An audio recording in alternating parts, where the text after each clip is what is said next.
tertúlia. Meu boa tarde aí para todos e todas. Hoje é dia 14 de novembro de 2011, segunda-feira. O verbete é de número 2115. Tem 4 páginas, 45 logias e 11 máximos. O tema é feudalismo. A especialidade, historiologia. Quem estudou isso aqui com muita profundidade e dedicação foi a nossa professora Laura, que está ali hoje muito bem assessorada, inclusive com a biblioteca. Definologia. O feudalismo é o sistema econômico, político e social vigente na Europa dos séculos 9 ao 13 e, do ponto de vista histórico, tem gente que acha que é até o 15, o qual se fundamentava na servidão do vassalo ao senhor feudal, em troca de propriedade de terra e proteção por parte do suzerano. A estrutura secular dos retropensenes, o direito à gleba de terra para morar em troca de vida sem sentido, o trabalho duro em condições infra-humanas, os valores perdidos e irrecuperáveis da pessoa nascida vassala, os bens secularizados devolvidos para a igreja, as promessas dos vassalos aos senhores, o cavalo, o meio de transporte no feudalismo, o obscurantismo feudal. Tem mais de 20 linhas a fatologia, vale a pena ver. Agora, a recomposição dos erros holobiográficos, a assedialidade cronicificada. Na argumentologia, nós temos aí o tópico da caracterologia com a sociedade feudal, caracterizada por 4 aspectos determinantes citados em ordem aqui lógica, com calma. Na geopolítica, tem os 6 locais da Europa Ocidental alfabeticamente ordenados, no qual o regime feudal foi consolidado. Na remissiologia, dos 15 itens, nós destacamos antepassado de si mesmo, aulicismo, elitismo cultural, libertação do clã e mega retrocesso. A frase enfática que praticamente ela parece perfeita é: o feudalismo medieval, vergonha humana, representou atraso à evolução das consciências. Hoje, ressurge no eufemismo neofeudalista, ainda mantenedor das manifestações parapatológicas. Você defende ou justifica de alguma forma o feudalismo? Qual ganho secundário você obtém com tal defesa inaceitável? A bibliografia tem 2 fontes bibliográficas. Na mega análise aqui a gente eu destaquei aqui 18 itens que eu vou ler. Historiologia, feudalismo, servidão, antidemocracia, medievalismo, obscurantismo, antievoluciologia, assedialidade, baratrosfera, subordinação, submissão, coerção, suzerania, vassalagem, arcaísmologia, sociologia, escravidão e propriedade. São 18 itens praticamente que sintetizam a realidade aí do feudalismo. Agora, questionamento. Aplicar na Bolsa de Valores é cosmoético? Quais os prós e contras? Aí depende da intenção da pessoa, o que ela vai fazer com as aplicações. Tudo isso depende. Se for para um pé de meia normal, para a pessoa poder fazer assistência, está tudo bem. Foi o que eu sempre fiz com a Bolsa. De modo que tem aqueles outros que roubam bilhões de dólares, como aconteceu com aquele Maddox. Cada um faz o que pode. Precisa ver o que é. Lá é uma Vegas, é um cassino, depende do que é que a pessoa vai pensar, se é cassino ou se é um processo de aplicação de recursos. Sofro de um distúrbio do movimento chamado de distonia. São contrações involuntárias de grupos de nervos de algumas regiões do soma de origem neurológica. Este ano me submeterei a uma neurocirurgia chamada de DBS, é o Deep Brain Stimulation, em português, que é a estimulação cerebral profunda. Tenho obtido grandes resultados desse tipo de intervenção. Os amparadores me informaram que sairei da intervenção 100% curado. Gostaria de saber se o senhor conhece algum ou algo a respeito desse estudo e da cirurgia que me submeterei. Acredito que deve existir a paraneuromodulação. Será que esse dispositivo elétrico ligado diretamente ao cérebro físico poderá atrapalhar de alguma forma meus processos de projeção e de parapsiquismo ou poderá até mesmo me ajudar? É possível incluir meu nome na TENEPS a fim de ser auxiliado no pré-cirúrgico? Sim, vamos pôr isso aí, não vou esquecer não. Agora, estado vibracional ajuda a maior parte das distonias que a pessoa tem. Isso aí é clássico. Agora, o seu deve ser uma coisa maior, então deve ter base, às vezes, cerebral, precisa ver com calma. Agora, use o estado vibracional o mais depressa possível, mesmo antes da cirurgia, vale a pena. Conheci a Conscienciologia no início deste ano. Desde então, estou estudando e fazendo vários cursos. Faço exercício energético, autopesquisas e estou também escrevendo um possível livro sobre minhas experiências. E isso tudo faço sempre no mesmo horário. Tenho tido muitos problemas conjugais. Ontem eu vi o senhor respondendo uma pergunta parecida e parece ter dito que isso traz assediadores. Foi isso mesmo? Sim, foi isso mesmo. Isso pode estar acontecendo comigo, por esse motivo estou enfrentando tantas coisas ruins? Sim. Não se deve fazer o processo mexendo com energia se a pessoa não conhece TENEPS. Ela não deve fazer de uma maneira amadora, de qualquer maneira, de uma maneira rudimentar, usando o mesmo horário, porque os assediadores vão gostar da energia, quando você não fizer, eles vão atrás de você, você piora tudo. Isso é muita gente assim, até na religião, tem muito disso. De modo que a gente só deve fazer as coisas com horário marcado e tudo certinho, se for dentro das técnicas do manual da TENEPS, senão dá na cabeça da pessoa.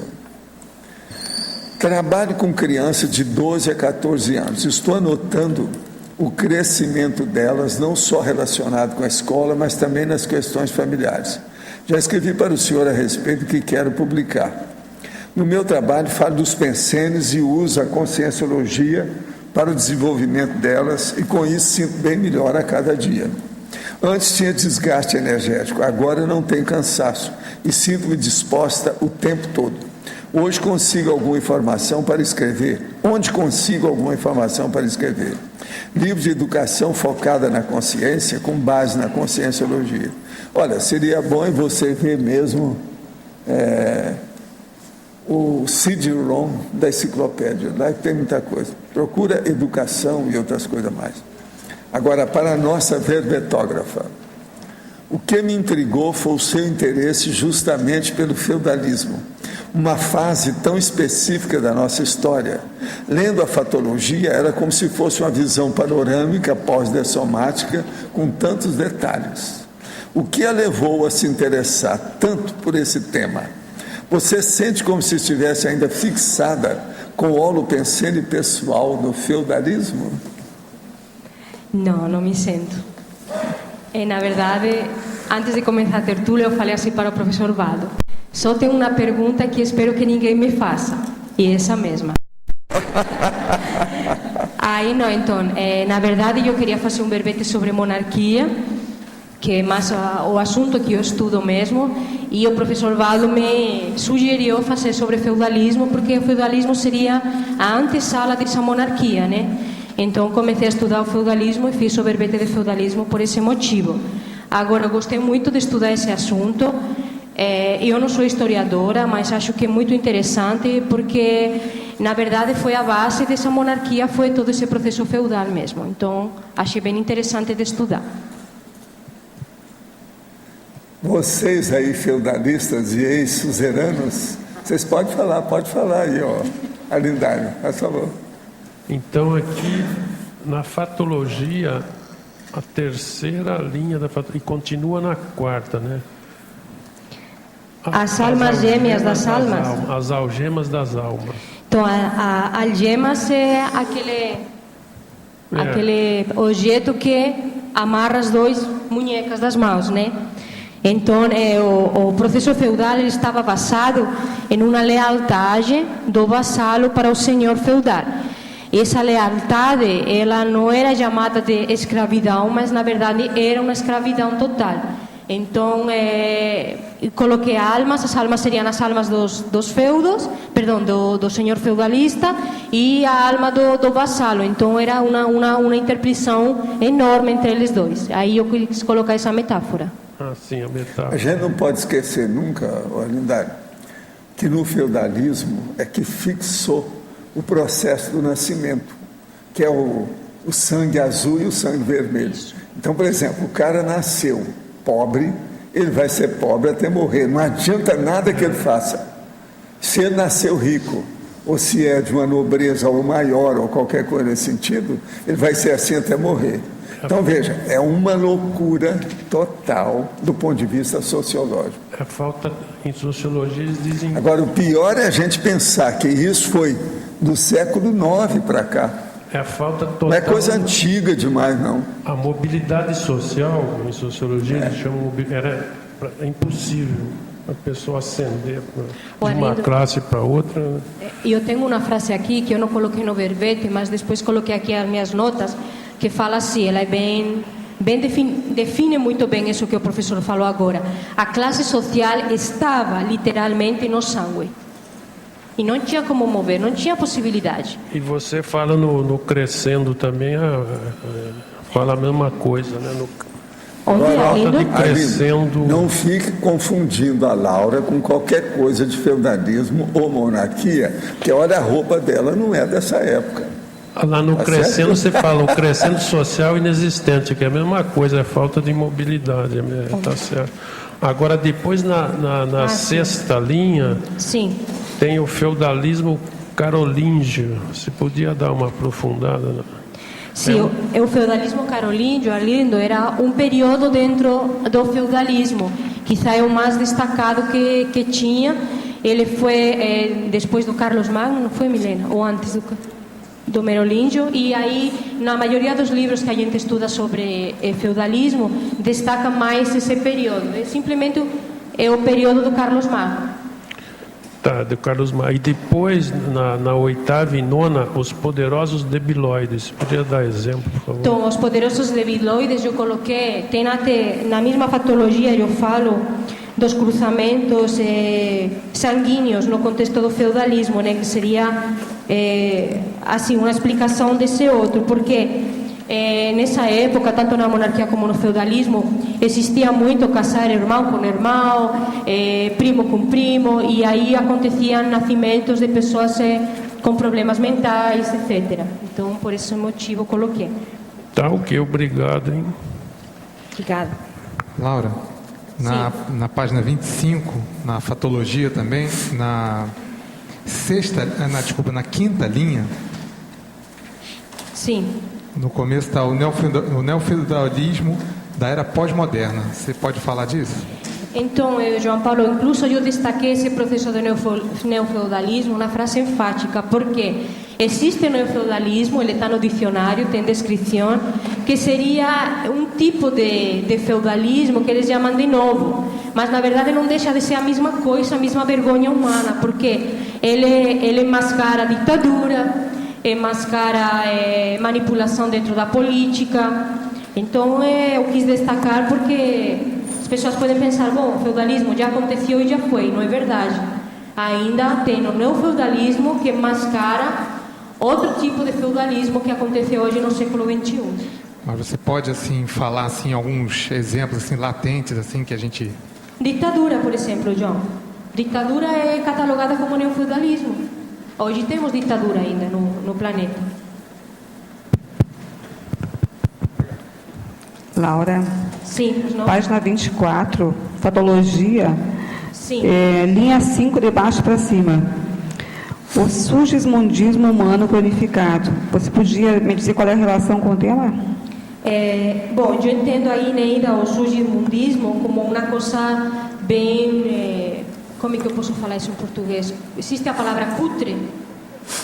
Não, não existe. Mais que podre. Muito deficiente, muito deteriorado. E no caso, dentro do feudalismo, esse surgismundismo ele era cronificado. Não tinha tipo assim um resquício de luz de que aquilo ia mudar. Aquilo ficou assim muito tempo, cada vez foi a pior, cada vez o clero era mais forte, cada vez as pessoas eram mais submissas, e aquilo foi cada vez sendo mais forte, até que finalmente já lá pelo século XIII aquilo começou a dar uma melhorada, entre aspas, né? E isso foi o que eu quis dizer com essa frase. Laura, aqui é Everton. E ainda tinha também o sugismundismo literal, né, que as pessoas faziam as necessidades pelas ruas, pelos cantos, comiam, botavam as coisas no bolso. Quando eu coloquei essa palavra, eu entendi no espanhol, mas eu acho que no português é o mesmo significado. É pobreza, é sujeira, é imundícia, é... Professor Valdo, tem alguma explicação do porquê que em Natal tem tantas construções reproduzindo assim o período medieval? Castelos, fortificações? Não, lá em Natal tem muita influência histórica dos processos da escravatura, entende? Então isso chamava a atenção. Você tem que lembrar isso. Milena, eu coloco precisamente é o processo de escravatura, escravidão. Na fatologia, no final, vocês veem que eu coloquei as festas medievais do século XXI como elemento de atração para o turismo moderno. E antes disso, coloquei as fantasias feudalistas usadas pelas consciências patológicas antepassadas de si mesmas. Isso existe ainda no século XXI. Agora, ó, em Natal tem uma coisa interessante. Existem essas coisas, mas lá tem muita gente de nível mental somático que se interessa pelo processo do discernimento do mental soma. Primeira vez que eu fui lá, eu falei sobre isso. Isso é interessante, o nível, entende? Que o povo procura. Agora, junto com isso, tem a praia, dunas, jipe, etc. E muito vento, né? É a rosa dos ventos, que ela é um ponto de ventania, né? É o tipo, é o modo de ser. Agora, ainda tem muita influência nordestina, né? Os processos de família, política ainda muito provinciana, você está entendendo? Tudo isso ainda tem lá. Laura, continuando aqui, já que ninguém perguntou nada. Sim. Você pode comentar como é que foi a sua experiência de pesquisar esse tema? Na minha experiência fazendo o verbete? A tua percepção, na hora que você começou a pesquisar o tema, o que você percebeu? Então, Neila, eu vou ser muito sincera. Para mim foi difícil fazer esse verbete, porque tem muita coisa que você estuda que é bem desagradável, né? Então, eu até falei para o Valdo, eu tenho que ter estômago para estudar isso daqui. Ele falou, não, eu já discordo, eu acho que em certos momentos tem que ter. Tem coisas que pegam muito, que são bem injustas, né? Quando pega a pessoa que está estudando um tema, é porque ela ainda tem uma raiz lá dentro, ela está com um pé lá dentro. Eu não sei. Quem estuda totalmente isento por fora, porque não tem mais pé nenhum nem dedo lá dentro. Isso é lógico. Eu gostei de estudar porque eu gosto. Pois é, mas eu já falei para você que é para limpar. Você está limpando seu caminho, pouco a pouco. Está enxaguando, entende? Isso é uma redenção dentro do processo. Agora, veja, é o que eu falei com a Linda. Ela não tem nenhuma forma, aparência da época da monarquia. Agora, olha o jeitão dela. Ela não parece gente da monarquia? Um jeito. Já pensou? Se você colocar ali uma coroa nela, não tem muita diferença. Adapta tudo. Se colocar uma roupa cheia de... também vai pegar direitinho. O verbete agora é com 5 banhas, gente. mudou o assunto. Mas já cuidei.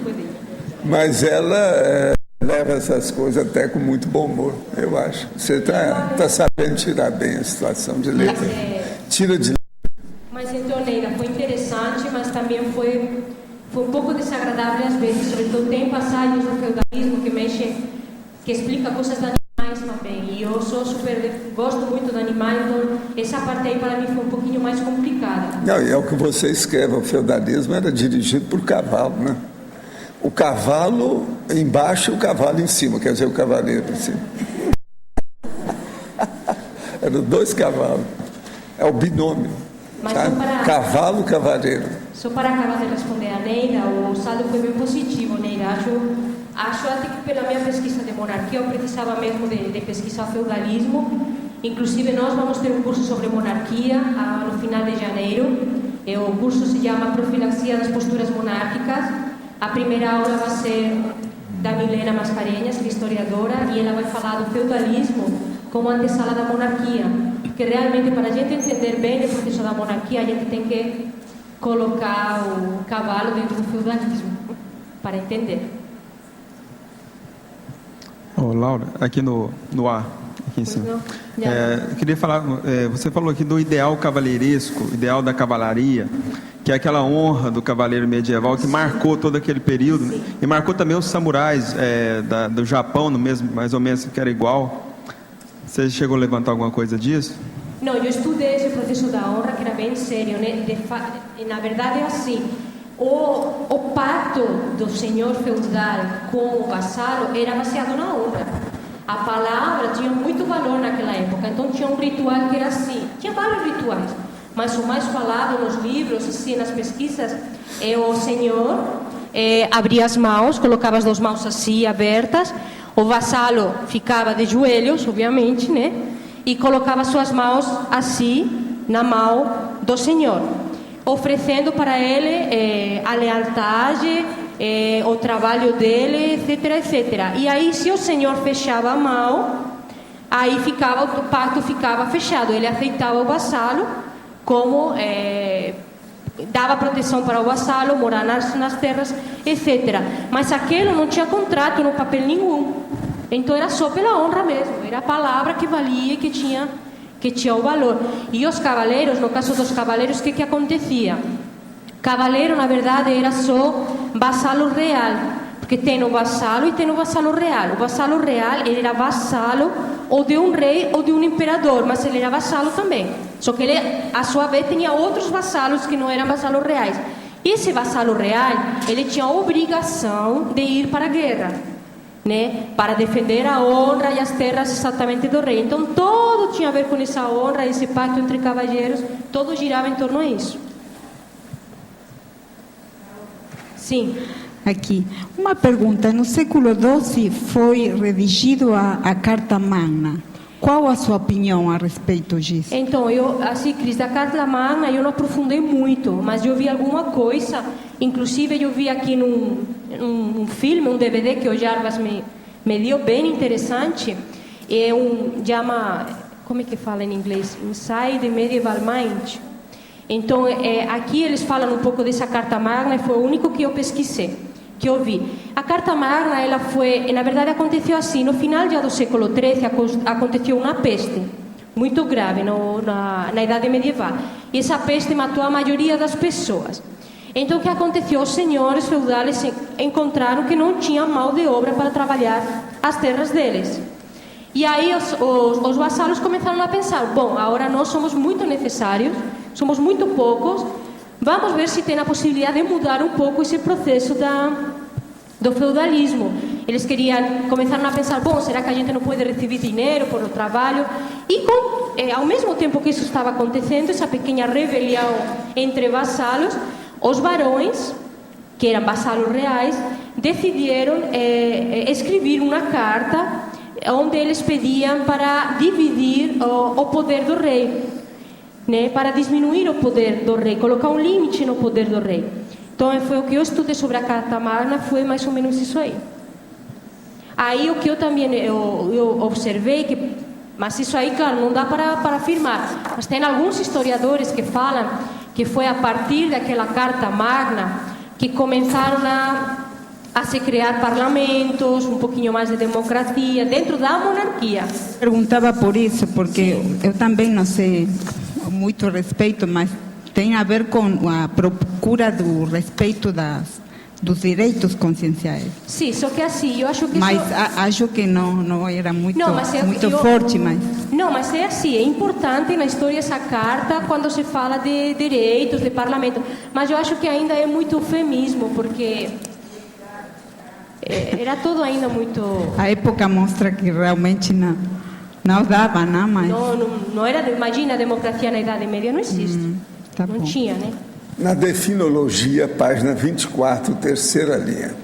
Não seria mais adequado usar a expressão em troca da concessão de uso da terra, ao invés de propriedade? Em troca da propriedade. É você que decide. Pode ser, sim.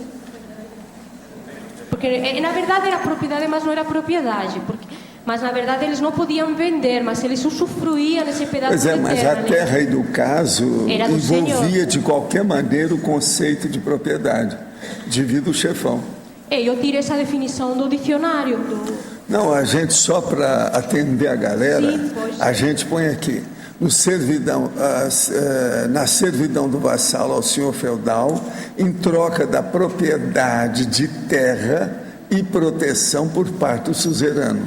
A gente pode pôr, importe em troca de propriedade, põe entre parênteses, terra, se você quiser, para ficar melhor.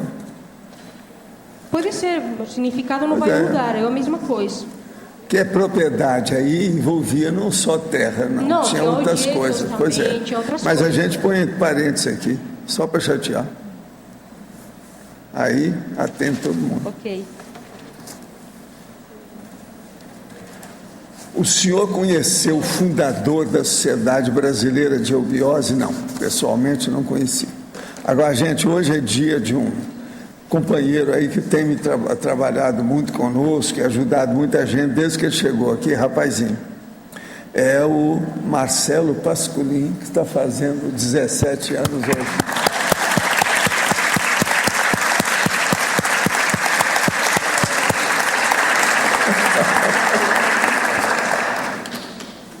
Quando ele chegou, tinha cabelo comprido, com rabo de cavalo violento, ou rabo de égua, não sei bem, mas enorme, entende?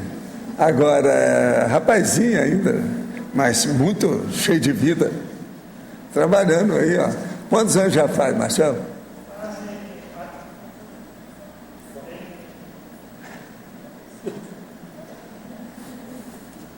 Cheguei aqui em 96, janeiro de 96. Então tem 15 anos.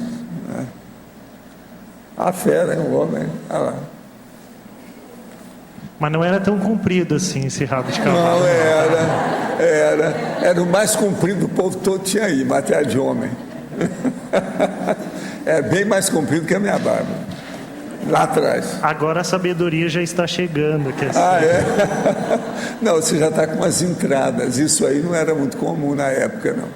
Tem umas entradas. Tudo faz parte, né, da personalidade. Gente, eu entrego a professora Laura a vocês.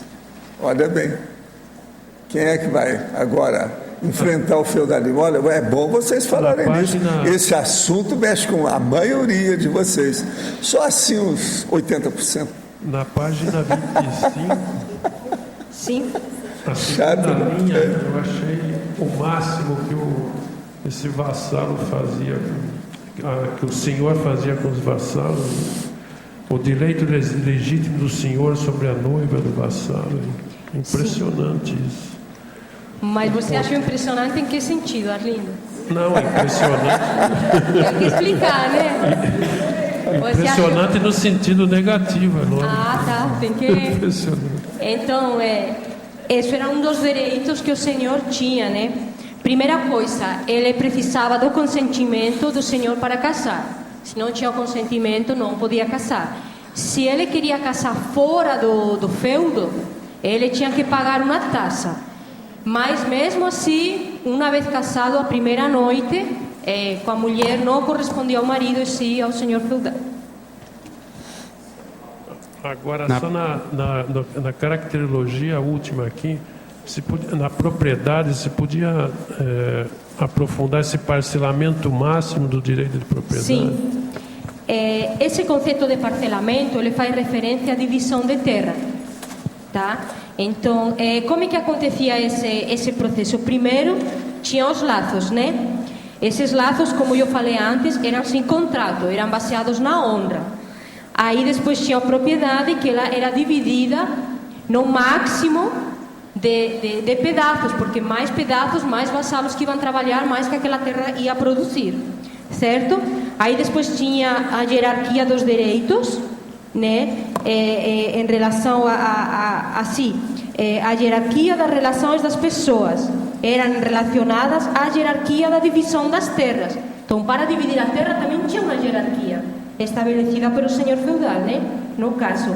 E aí, no último ponto, o poder, que acontecia?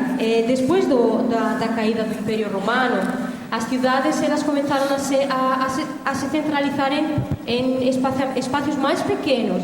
Então, eles precisavam de criar um estado, de criar tipo um prefeito, para fazer uma comparação com o que hoje é, né? Então, tinha essa questão que seria o nascimento da aldeia. Então, cada aldeia, cada condado tinha o seu próprio poder, a sua própria forma de ser levado, e os vassalos tinham que entrar dentro daquela ideia que fosse estabelecida dentro daquela aldeia. Então, o poder ficava dentro de cada porção de terra. Não sei se eu expliquei muito bem isso aí. Sim? Correto, obrigado. Na primeira página, na penúltima linha da fatologia, você coloca a cabeça baixa e as costas largas. Sim. Você pode aprofundar essa ideia?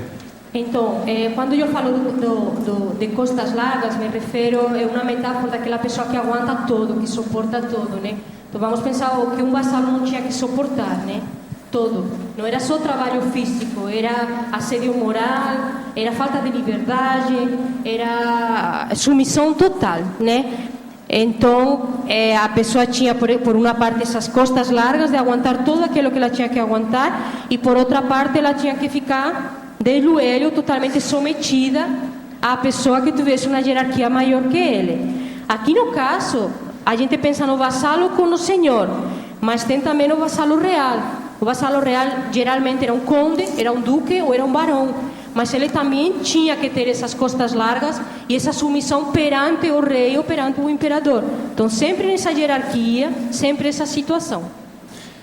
Com relação a isso, na página 26, na masculinologia e feminologia, você colocou o barão e o conde. Por que você não colocou os demais? Esses são mais representativos? Teve algum Dentro motivo? do feudalismo é mais o conde e o barão. Quizá o duque também, Pedro. Quizá eu deveria colocar o duque também, mas o que eu mais vi era conde e barão. Estou certa, Valdo? Você sabe de alguma coisa? Não, é o contrário. Barão e conde. Sim. A ordem é outra. Não, mas o conde não é mais que o barão? Valdo. É bom você examinar bem. Não é o barão. Mas eles falavam mais barão. Então, mas pela hierarquia monárquica, o conde ele vale mais que o barão. Mas tinha mais barão, então, no feudalismo, né? Pois mas o barão é que era o comum, entendeu?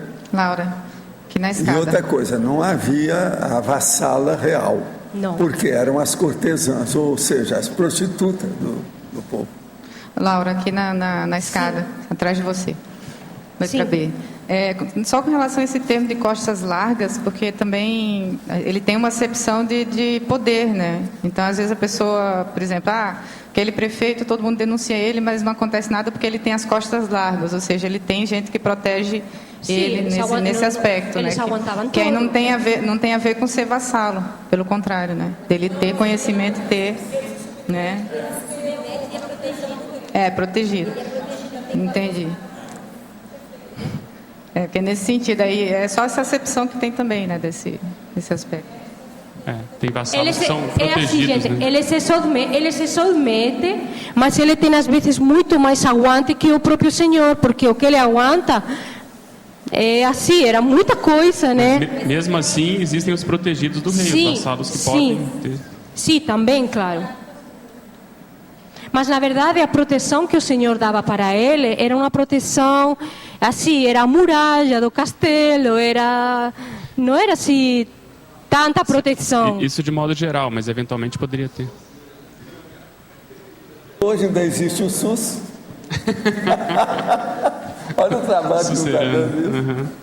O negócio não é fácil. Laura, na sinergismologia, na página 25, você pode falar um pouco mais sobre essa relação dos senhores feudais com a igreja? Sinergismologia? Sinergismologia. Sinergismo patológico dos senhores feudais e da igreja perante contra os vassalos.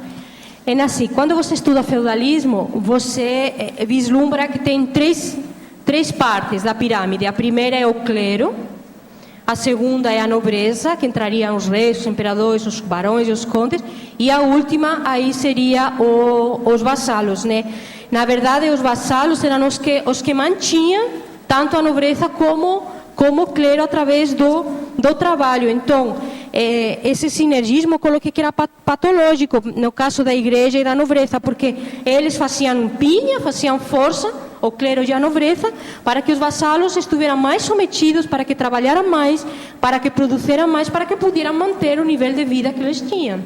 Então, no caso, esse sinergismo da igreja com a nobreza era totalmente patológico e contra. A igreja é que inspirou tudo isso. Sim. Agora, depois, tudo isso é que inspirou mais a escravatura recente, moderna, dos últimos séculos. Sim.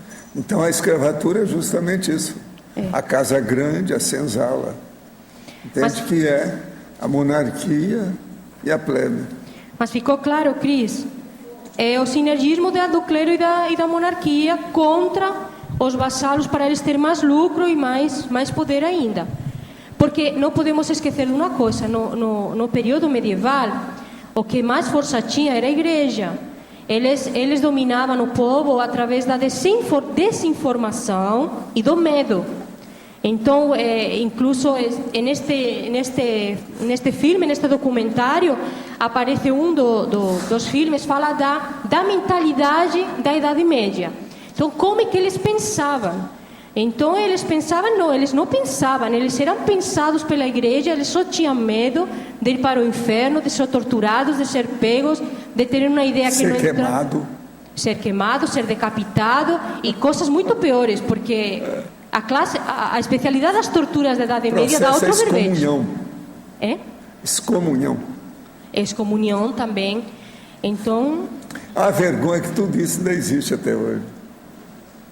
E outra coisa, foi a igreja também que inspirou o processo dos islâmicos, os muçulmanos, está tudo aí.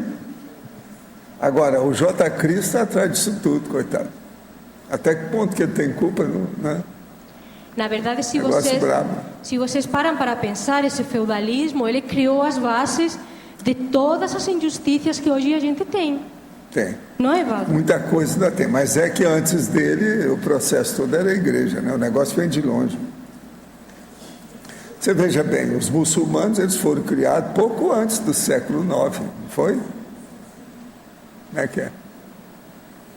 Tudo é isso, foi derivações do processo. Laura, aqui no ar, na nona linha, de cima para baixo, na fatologia. Desculpa, não escutei. Que página? Página 24. Sim. Fatologia. Sim. Nona linha, tá? Eu queria que você falasse um pouquinho mais sobre a questão das cruzadas, tá? Até por curiosidade minha, porque o meu próprio nome, Eliel, era a senha dos templários. Tá? Então, Eliel, eu não vou te poder ajudar muito, porque eu não aprofundei nas cruzadas, mas eu coloquei por quê? Eu coloquei porque aconteceu durante esse período feudalista, né? Foram grandes matanças em nome de Deus e da igreja, mas eu não aprofundei muito. Agora, se você quiser que eu faça um verbete sobre cruzada, eu posso pensar. Mas não aprofundei, não. Coloquei só como fato histórico mesmo, tá? É que, na verdade, assim, é muita coisa para estudar dentro do feudalismo. Agora, então, a cruzada é Roma contra quem? Os árabes? Os árabes, os árabes. É o tal negócio, está aí, a briga continua. Aqui do ano de 1095 a 1270 que aconteceram as cruzadas, né? E foram conduzidas pelos nobres cristãos, né, para a reconquista de Jerusalém. Então, você me desculpa, esse foi um trafalho da verbetógrafa, mas eu coloquei como fato histórico, mas não aprofundei, realmente. Laura, agora, só nessa questão dos muçulmanos, era uma sociedade bem mais, apesar de ser uma sociedade também de hierarquia de rei, do sultão, né, tudo, era uma sociedade muito mais dinâmica, né, que a sociedade europeia da época lá, em termos de ciência, de desenvolvimento, tudo, né. O califado de Córdoba. Muita coisa morreu, né? O califado de Córdoba, né, o nível intelectual de cultura era muito elevado, foi tudo por água abaixo. O califado de Córdoba tinha uma biblioteca que se rivalizava com a de Alexandria, né? Agora, hoje é um dos níveis mais baixos que tem. A infibulação, cortar as mãos da pessoa, apedrejar a mulher, essas coisas, tudo tem. Como que século XXI, isso tudo existe. Agora, o pior é arrebentar o negócio com explosão, inclusive a gestante com o filho na barriga. Como que se degenerou nisso, né? Acabou, isso é a culminação da loucura de tudo isso aí. E é interessante também que nessa época é o auge da civilização indiana e da civilização chinesa, que é a dinastia Tang, né? E o pior da história já é o seguinte: nós estamos no século XXI. Nunca houve tanto nível de cultura como atualmente. E, no entanto, nunca houve também tanto processo de rebaixamento do moral, da ética, da cognição como atualmente. É mais ou menos igual Roma, né, Val? Então isso é o processo de mexer, revolver, o processo da Reurbex, a urbanização. Agora, acho interessante... A hora que você começa a revolver o lixo, fede. Acho interessante isso. O mundo estava fervendo em evolução, mas a Europa estava parada, né, por causa do feudalismo. A China estava no seu auge, a Índia no seu auge, todo o islamismo crescendo exponencialmente, né? E a Europa parada, né? Por causa desses valores, dessas coisas feudais. Agora, uma coisa que eu quero falar para vocês, que é a minha opinião nessa história só, para a gente pensar. Todos aqueles aqui que se interessam pelo processo de história devem ver duas coisas sérias nisso. Primeiro, a história comum, do jeito que ela é falada, escrita, apontada, registrada, ela é muito furada. Agora, na hora que você fez curso intermissivo e começa a ter retrocognição, a história tem outro valor. Você já olha com outros olhos. A situação é diferente, porque você começa a corrigir a parte da história que toca as suas vidas anteriores. Então isso fica mais nítido, mais claro. É impressionante pensar nisso aí. Entende? E outra coisa, todo mundo que tem uma certa erudição mais avançada tira o chapéu para o processo da história. Por quê? Se você não estudar história, quem é você? Você perde a sua personalidade, a sua identidade. Por quê? A história representa a ciência da memória do existente, da realidade, dos fatos. O enumerador, que é esse meu amigo, que eu tenho ele em grande conta, ele sempre deu enorme valor para os processos historiográficos. Eu já tenho muitos meus amigos, inclusive tem aí hoje autores grandes, que foi lá em casa para falar alguma coisa sobre intelectualidade, está com vontade de escrever um livro, aquela coisa toda. Eu viro para ele e falei assim: você deixa de ser jornalista, você vai ser escritor. Agora, depois que ele publicou e as coisas tudo seguindo aquela tramitação que a gente falou, que ele saiu bem, eu viro para ele e falo assim: não fica falando que você é historiador, não, você é historiógrafo. Isso tudo já é o avanço do processo da pessoa. Essa pessoa não é da CCCI, no entanto, é um nome que está aí, já tem best-seller, tem tudo isso. E é a alta personalidade, uma grande pessoa. De vez em quando ele vem aqui, até me visita. Quando ele vem aí para alguma semana, sabe, de livro, alguma coisa nesse sentido. Dentro das suas retrocognições, uma das últimas tentativas de segurar a morte vamos dizer assim, que eles chamam de religião antiga, ou parapsiquismo, o paganismo, se deu em Tintagel, né, que foi as revoltas de Viviane, Merlin e Arthur, né? Eles tentaram segurar aquilo mais um pouco, impedir a chegada do cristianismo. E não conseguiram, né? Falharam, todos eles. E Viviane, ela mesma fala, né? Então agora a nossa era morreu. Essa fala da Viviane marca agora, praticamente o início, povo, né? Antigo, uma coisa que você devia estudar são 3 pesadas. Primeiro, a espada, Segundo, o Excalibur, cavalo. né? E terceiro, o touro. Olha o simbolismo de Excalibur, O né, terceiro é o touro. O touro, né? Até hoje ainda tem processo do touro. Olha lá na história o que era o touro. São os rituais de fertilidade, né, do paganismo. As coisas todas que tinha. Essas três coisas são terríveis dentro da história. Como você vê isso ligado igual ao Tintagel, que você fala que está ligado ao Pombal, né? Como que você vê isso nas suas recognições, esse período? A Pombal foi o processo da redenção, a limpeza, vamos dizer, a terapia, a alta que foi dada para o povo que era louco. Então ali, através do sexo, é o que eles estão fazendo. Ele Pombal é muito anterior a isso. Pombal era isso. É aonde a consciência começou a voar. Tinha gente que falava isso lá.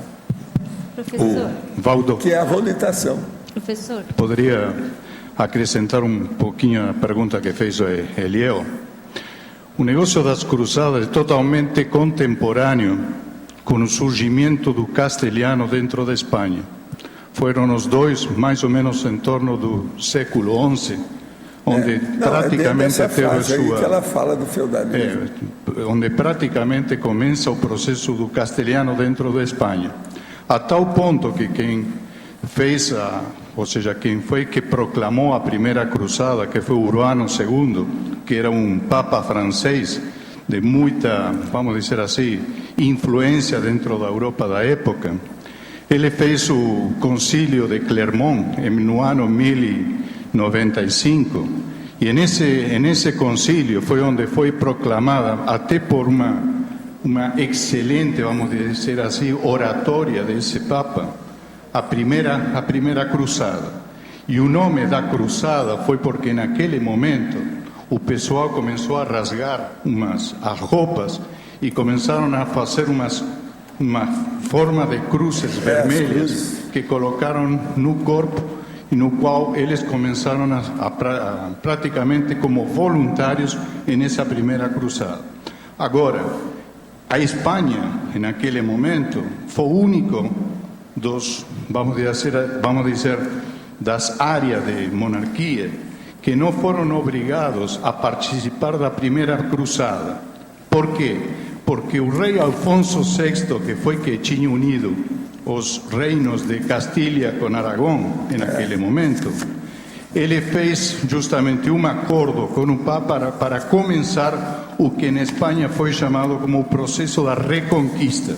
Ou seja, o processo, vamos dizer assim, vocês se lembram que os moros tinham invadido a Espanha no século VIII, né? Então, o negócio foi justamente que com Alfonso VI começa o processo da reconquista dos cristãos na Espanha, que finaliza no ano 1492, justamente contemporâneo com o descobrimento da América, com a toma de Granada. A primeira cruzada que chegou em Jerusalém em 1099 foi a única que conseguiu conquistar Jerusalém durante um século. Depois veio o processo de Saladino dos moros e aí ficaram eles até hoje. Não é fácil. Agora vamos pensar, na Espanha até hoje ainda se fala em mourisco. Isso é importantíssimo a gente pensar. Professor, Mourisco. Nabi, o feudalismo durou vários séculos, né? Extrafisicamente, que movimento que houve? Foi a Reubex que fez com que o feudalismo desaparecesse, conseguisse chegar na Renascença? O que aconteceu? Não, houve alguma coisa que eles começaram a mexer para movimentar os pauzinhos do ponto de vista político entre esses países. Tudo indica que a decorrência dessa mexida que deu isso.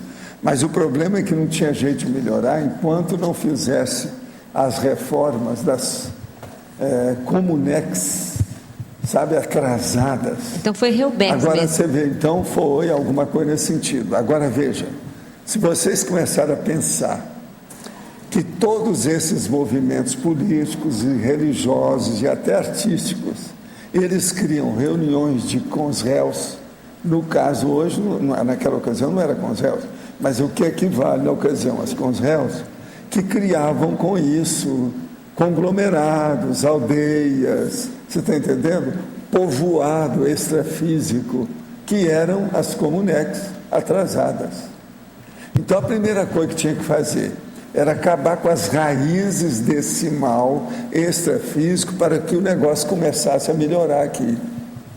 Então, por exemplo, essas pessoas que aparecem hoje e que fazem assim o revisionismo e querem fazer a renascença do feudalismo e que começa a colocar cota de malha, mexer com espada, andar de cavalo, isso tudo são conselhos que estavam nessas comunex.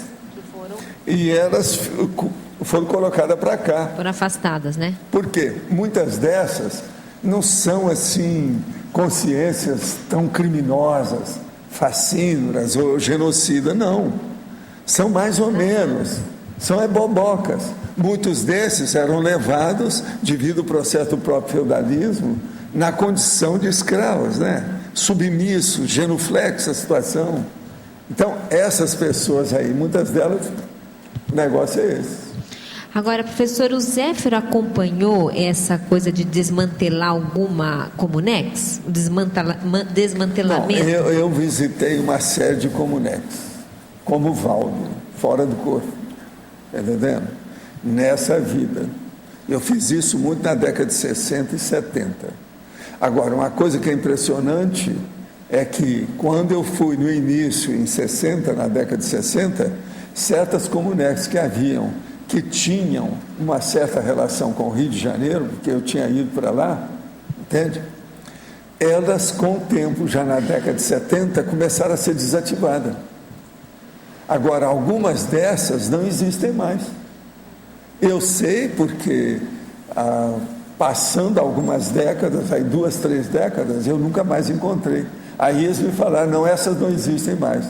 Eles tiraram do mapa, o paramapa extrafísico, o mapeamento extrafísico, riscou do mapa aquilo. Agora, a coisa mais impressionante é que havia uma comunex dessa muito antiga no Rio de Janeiro. E eu calculo que era da época mesmo dos tamoios, da entrada do processo aí da descoberta do Brasil. Entende? Devia de ter. Hoje, se existisse, teria 500 anos. Agora, o que se passa? Tinha gente lá que falava o português antigo, mas muito carregado. E outra coisa, eu ia falar as coisas, o povo não entendia, com o português nosso moderno. Estuda extrafisicamente. Agora, olha o atraso desse povo, como é que estava. Por isso que eu falo, tem gente que às vezes fica lá 400 anos, 800 anos e não muda nada. Agora, são comunex totalmente baratrosféricas. Agora, todas essas em torno do Rio de Janeiro, aquelas que eu visitei, não existem mais. Só isso é uma limpeza. Por isso que agora está refletindo nessa coisa, eles limparam o governo paralelo, a entrada na Rocinha. Veja bem a Rocinha. A Rocinha é minha casa. Eu trabalhei lá há muito tempo. Eu deixei porque depois falaram para mim, doutor, não é bom vir aqui não, eles podem matar o senhor aí. Quando o negócio ficou muito bravo, eu não fui lá mais.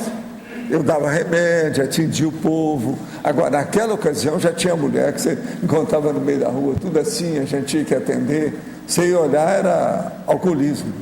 Tinha excesso mesmo, demais. Eu levava remédio, dava para os outros, tudo lá dentro.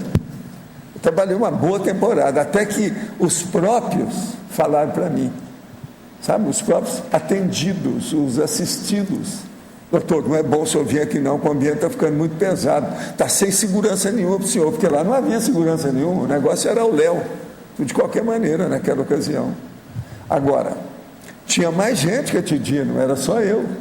A gente levava até alimento a certos lugares. Agora, eu comecei com o tempo a ver certas coisas. Quando eles me falaram isso, eu falei assim, eu já estava em dúvida pelo seguinte, eu fui em alguns barracos que tem aqui e descobri que tem e eletrônicos, aparelhos que são melhores do que o que eu tenho em Ipanema.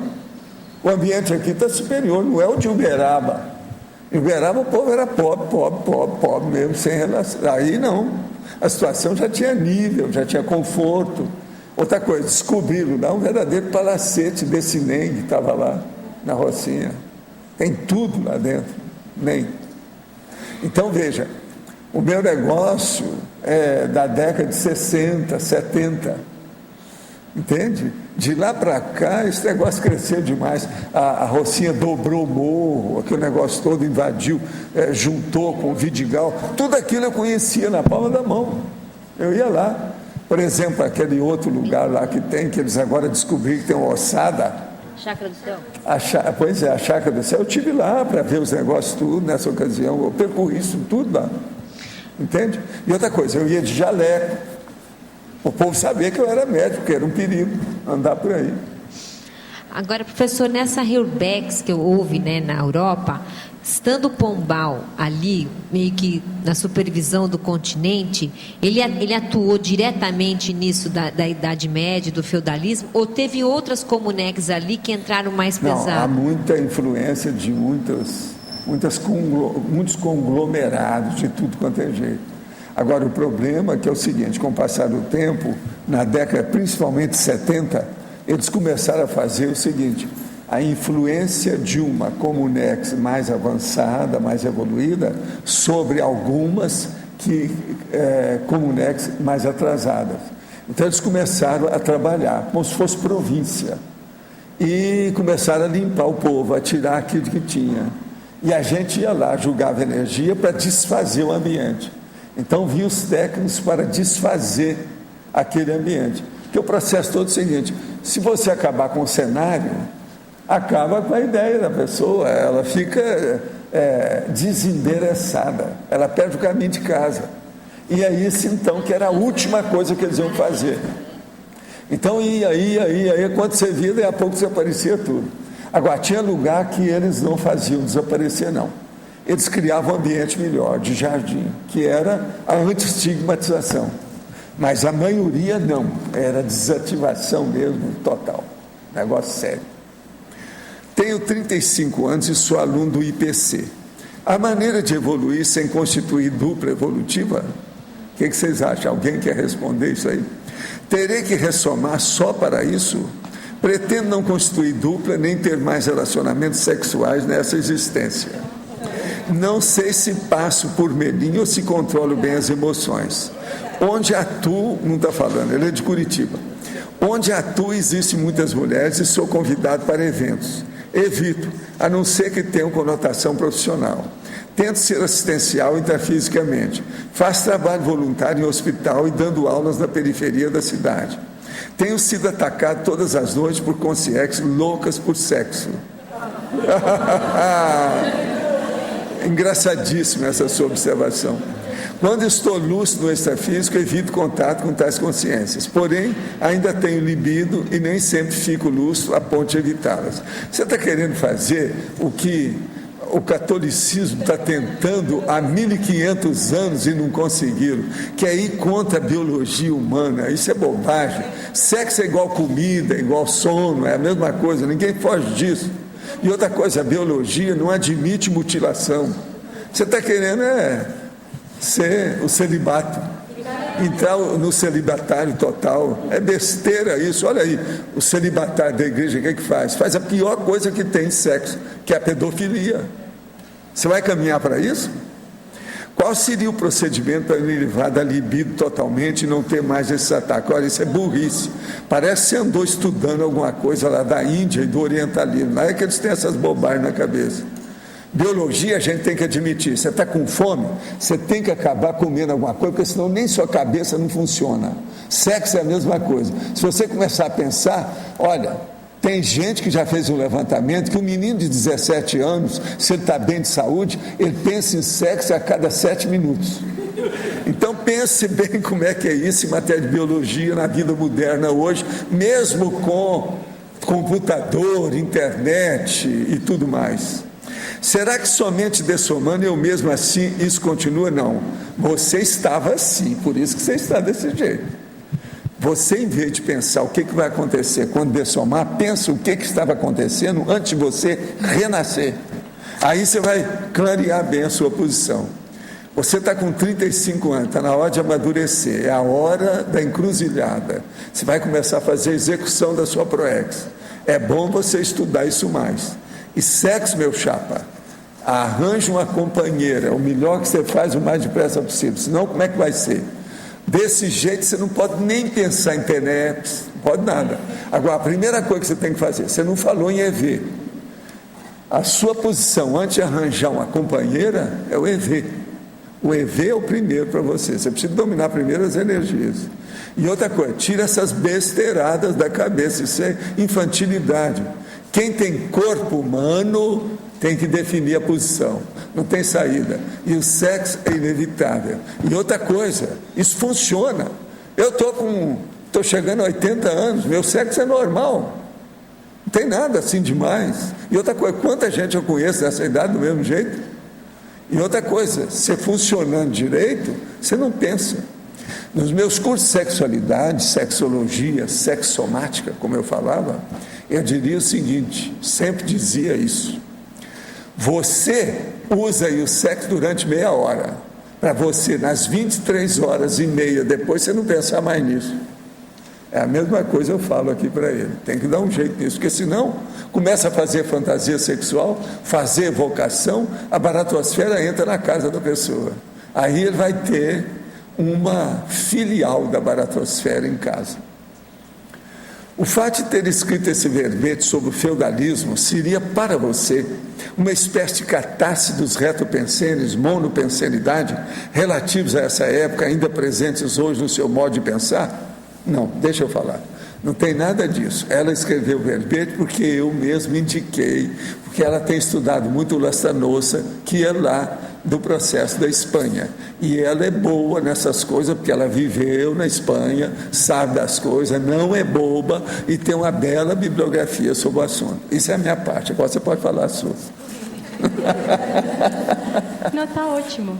É isso mesmo. Então agora tem outra para você. A verbetógrafa. Você cita na Pensenologia, página 24, segunda linha, os subpensenes, a subpensenidade. O que, na sua opinião, caracteriza esse padrão pensênico subreptício, pessoal, manifesto hoje e que esteja diretamente ligado às vivências da época feudal? Bom, subpensenes. No processo de subpensenidade, ele seria uma pensenidade assim, ainda patológica, ainda por baixo da meia, que ainda ela não está equilibrada. Então, eu destaquei essa subpensenidade dentro do processo feudalista. Mas hoje também tem muita pessoa com subpensenidade, né? Pessoa que não está equilibrada, que tem problema emocional, vai ficar nessa subpensenidade também. Principalmente os toxicômanos, né? Pessoal tem... Outra aqui, o suicida, como é visto nos conhecimentos que o senhor possui? Olha, suicida é uma loucura total e a maior frustração que uma consciência humana pode alcançar é com o suicídio. Agora, existe atenuantes e agravantes, cada caso tem que ser pensado, e existe os pseudo-suicidas, porque às vezes a pessoa pensou que a pessoa suicidou, não foi nada, ela foi assassinada, tem muito disso por aí afora, é preciso abrir o olho com isso. Tenho tido projeções nas quais demonstram que o assédio está interessado em acabar com a minha TENEPS. Partindo dessa premissa, acredito que a mesma está satisfatória. Quando o trabalho assistencial está acontecendo, é comum esse tipo de ameaça aos tenepsistas? Preciso ficar em alerta ou está tudo tranquilo? Poderia comentar o fato de dar alguma orientação? Não, a primeira coisa que você tem que fazer é ter mais contato e confiança com o seu amparador de função da TENEPS. E tenha confiança nesse trabalho com ele, ou seja, com ela. Eu acho que no seu caso você tem uma amparadora que aparece, que te ajuda. Eu sei que, eu estou vendo aqui, ó. É uma senhora muito simpática, ela que está te ajudando nisso. Entre em contato com ela, isso aqui é importante. O senhor afirmou agora há pouco que se o assunto pesquisado incomoda é porque temos um pé lá dentro ainda. Sim. Se uma pessoa, por exemplo, está tranquila com o assunto e aquilo, ela já sobrepaira o tema, o assunto. Aquilo não mexe nela. Ela está imperturbável. Agora, se ela vai ler uma coisa e aquilo começa a mexer demais no psicossoma dela, na situação toda, é porque tem algum prurido, alguma coisa, não posso ser. Ainda está, as brasas estão debaixo das cinzas. Ela está mexendo, ciscou um pouquinho, aquilo aparece, entende? Este é o meu caso. Estou pesquisando o cristianismo e sinto energia rançosa, enjoativa, que quase me impulsiona para longe da pesquisa. Esse rançoso enjoativo é perfeito. Você sabe o que é isso? É o cheiro da sacristia que eles falam, que é o problema do incenso, aquela coisa toda, dá um bafo esquisito no ambiente. Nesta vida não tive relação direta com a igreja, mas tem uma série de indicativos de afinidade, a começar pelo meu nome. Quando deixarei de ter o pé lá dentro? É a partir da GESCONS? Não, é a partir desse momento. Você decidiu, você não tem mais nada a ver com isso, corta fora. Vale. Pensa bem nisso. Eu queria falar uma coisa para ele. Assim, muitas pessoas me perguntam, não agora só na tertúlia, mas durante muito tempo, várias pessoas me perguntam: o que você sente quando estuda monarquia? Mas não é muito pesado? Mas você não fica mal? Eu quero esclarecer assim: eu não me sinto mal estudando estas coisas. Eu falei que estudar feudalismo para mim foi mais complicado que estudar monarquia, porque monarquia é uma coisa que eu estudo há 6 anos e feudalismo estudou há menos de 1 ano. Então, tem passagens que são desagradáveis, que mexem com a gente, mas mexem com a gente porque você está estudando coisas que são injustas, que são pretas, são escuras, né? E eu sou sensível e eu acho que por isso que eu fico. Mas eu nunca me senti assediada estudando história, eu nunca me senti mal, nunca senti uma energia antagônica comigo. E isso posso falar tranquilamente, que para mim essa parte é bem tranquila. Outro dia o senhor falou sobre um tratamento que consistiria em reclusão de alguns dias. Lembrei-me de uma reportagem antiga sobre o presídio da meditação em Nova Delhi, onde os presos ficam reclusos por 10 dias e se comprometem a ficar em completo silêncio e fazer meditação interior de 8 horas por dia. Poderia comentar essa prática? Não. Essa prática ajuda qualquer um. Agora, o problema todo é o seguinte: o que nós falamos, por exemplo, na questão de 10 dias, que tem até a técnica dos 10 dias, é a pessoa que fica mais trabalhando com o paracorpo do discernimento. Não é só meditação, não, que isso aí é conversa fiada, é muita teoria e fica só nisso. É mais um processo de hebetismo, isso não é bom. Então, o problema é a pessoa trabalhar com o paracorpo do discernimento, ou seja, com a reflexão, com o mental soma. Isso muda tudo. Aí entra aquelas 15 coisas que eu falo.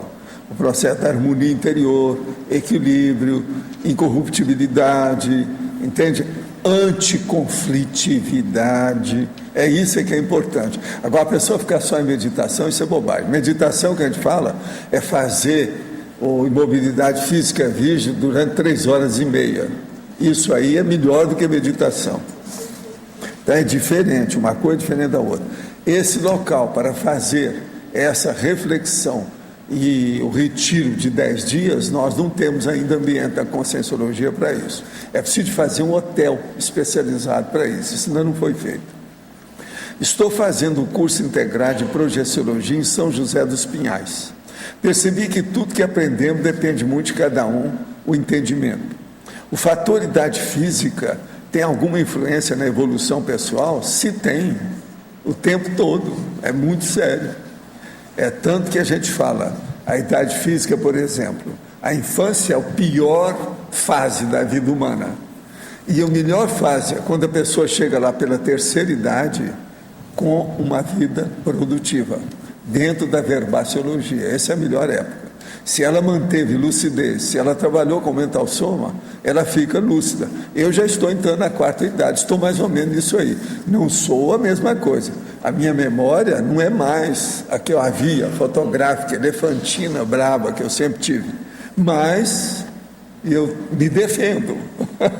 Vocês veem pela situação como é que é aqui. Eu topo qualquer parada ainda em matéria de debate, né? A situação toda de discussão de temas mais ou menos cabeludos, difíceis, a gente está aí.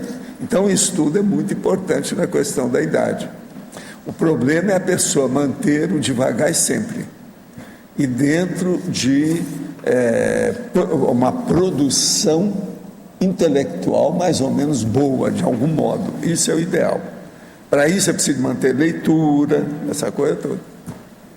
Laura, aqui no ar. Queria que você aprofundasse melhor aqui na penúltima linha da fatologia, página 25. Sim. As festas medievais no século XXI como elemento de atração para o turismo moderno. Sim, até já comentei um pouquinho no início. Essas festas, Tiago, elas existem ainda em alguns lugares dos Estados Unidos e também da Europa, né? Então, eles organizam festas que reproduzem absolutamente com todo o detalhe o cenário da Idade Média, né? E servem como atração para o turismo. Então, pode ser catalogado de uma posta em cena de todo aquilo que aconteceu nesse período. Então, as pessoas se vestem com as roupas, comem aquelas comidas, matam os animais, cozinham daquele jeito, repetem absolutamente tudo para entrar naquele holopensene daquele período. E são usadas como atração turística mesmo, oferecidas no pacote turístico que você faz naquele local. Normalmente são cidades pequenas, bem interior, do interior dos Estados Unidos que eu vi este processo. Aqui, professor, eu queria pedir licença, Laura, fazer uma pergunta para o professor Valdo. O Jabas estava citando a questão lá do nascimento do Islã, né? O professor Amalo certa vez me emprestou um filme chamado Le Destin, que é O Destino, que mostra o nascimento do Islã e a figura do Averroes tentando aí salvar os livros que ele estava traduzindo lá da filosofia grega, né, para outros idiomas. Essas pessoas, o Avicena, o Averroes, esses filósofos, né, e eram médicos, enfim, outras também especialidades, como é que eles ficaram depois do nascimento do Islã? Onde está esse povo? O senhor teria alguma informação? Esse povo trabalha muito. Agora, eu mesmo falo que aqui tem muitos que são averroesianos, que é da equipe do homem. Existe isso. Do Averroes eu sei que tem gente aí que é da equipe dele. A gente não sabe, que eu não sei como ele está, o nível dele, a situação, mas ele está funcionando. Obrigado. Se não tem pergunta, eu gostaria aqui de falar algumas coisas que eu anotei, algumas frases que me chamaram muito a atenção sobre o estudo que eu fiz sobre o feudalismo, que fala assim: o valor da vida era determinado pela classe social da pessoa quando nascia. Um camponês, ou seja, um vassalo, ele tinha um valor de 40 vacas. Ou seja, ele valia a mesma coisa que 40 vacas. Agora, um nobre, ou seja, um conde, um barão, ele valia 6 vezes o valor do vassalo. Outra coisa aqui que me chamou a atenção é que os condes e os barões podiam vender seus vassalos igual que se fossem ganado. Então, podiam vender como se fosse escravo realmente, né? Não era escravidão, mas era escravidão. E o que eu falei antes também, que a classe social estava literalmente determinada pelo sangue. E outra coisa aqui, que eu não coloquei no verbete, mas que me chamou a atenção, é que existiam umas leis florestais. Então, que era isso? Todo o povo da nobreza, eles tinham grandes florestas, né? Grandes expansões de floresta. Essas florestas tinham como principal atração para o barão, para o conde ou para o rei, a caça. Eles gostavam muito de caçar. Então, quando algum vassalo fugia do feudo, eram poucos que faziam isso, mas quando algum fugia, eles iam para a floresta. Aí o rei tinha umas leis florestais e tinha umas quadrilhas de pessoas que se dedicavam à caça daquele vassalo. E a matança ou assassinato de um vassalo, ele era totalmente impune, não tinha castigo nenhum, era totalmente aceito. E as torturas que essas quadrilhas dentro da floresta faziam para os vassalos eram realmente assim, inumanas, horríveis. E isso era uma coisa normal dentro do feudalismo também, essa parte da persecução dos vassalos. E eles faziam isso também com animais. Eu estou explicando isso assim para que vocês entendam quando eu falei que tem que ter estômago às vezes para entender esses processos. Por exemplo, os cachorros, vocês sabem que a monarquia tem cachorros para caça, né? Mas no feudalismo, esses cachorros eles tinham que ter um tamanho determinado, porque se eles eram muito grandes, eles caçavam os animais, e o privilégio de caçar um animal era da monarquia, no caso dentro do feudalismo, a monarquia feudalista. Então o que eles faziam? Eles tinham um aparelho de ferro que era tipo assim, fazia um círculo e aqui fechava, bem pequeno. Então eles colocavam, todos os cachorros tinham que entrar, tanto a cabeça como o corpo tinha que entrar por aquele objeto. Se não cabia, eles cortavam os dedos do animal para que não pudesse caçar a presa que era destinada para o monarca. Essas coisas. Você acha que tem gente aqui que fez isso? Laura. Oi. Pode falar. Na página 24. Sim. São duas questões que eu tenho para você. Certo. Uma na terceira linha da fatologia. Sim. No finalzinho. O que você está querendo falar com as algemas das almas? Então, Tânia, eu até falei no começo da tertúlia sobre isso. O contrato, o pacto que era feito entre o senhor e os vassalos, era um contrato de honra, de fidelidade, de proteção e de trabalho. Mas não, eu coloquei uma metáfora no sentido de que não deixava de ser uma interpretação, tá? Então era uma interpretação tanto de uma parte como da outra. Tá.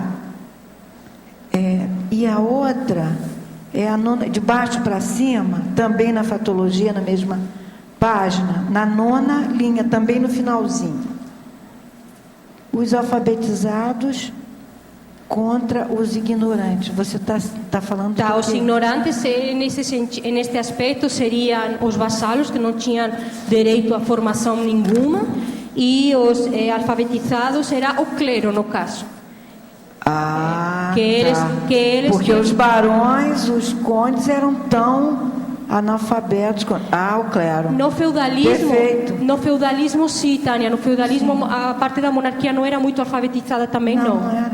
Na monarquia já mudou essa situação, mas no feudalismo era o clero mesmo. Sim, o clero que é alfabetizado nas universidades. Obrigada. Ontem percebi que a foto de minha filha no porta-retrato, onde ao fundo estão as cataratas do Iguaçu, estava queimada. Um ponto escuro evidenciava a queima da foto, do vidro que a protegia, da madeira de apoio e de parte da moldura. Por mais que pense, não consigo entender como se deu aquela queima tão perfeita, redonda, num único ponto. Não consigo entender. Lá em casa somos eu, minha filha e 2 cachorros. A empregada também não fuma. Pode haver alguma explicação parapsíquica para o evento? Ainda estamos pesquisando. Cabe lembrar que é no quarto que faço a TENEVS todos os dias, 4 horas da manhã. Olha, registre isso aí, deixe e vamos ver o que acontece. Agora, você não falou do povo que entra na sua casa. Você deve receber visita. Isso também é importante ver, né? Estou seguindo as tertúlias desde o início desse ano. Fiz o acoplamentário, desde então estou mudando muita coisa na minha vida. Ficando mais cético em relação a crenças antes muito firmes no campo da magia e da religião. Entretanto, ainda tenho dificuldade em deixar de crer na figura mística do Messias, seja Jesus ou outro nome qualquer que dê ao Mashiach, que estudei muito desde a gnose até a Cabala, onde tem uma importância grande em alguns mundos cabalísticos.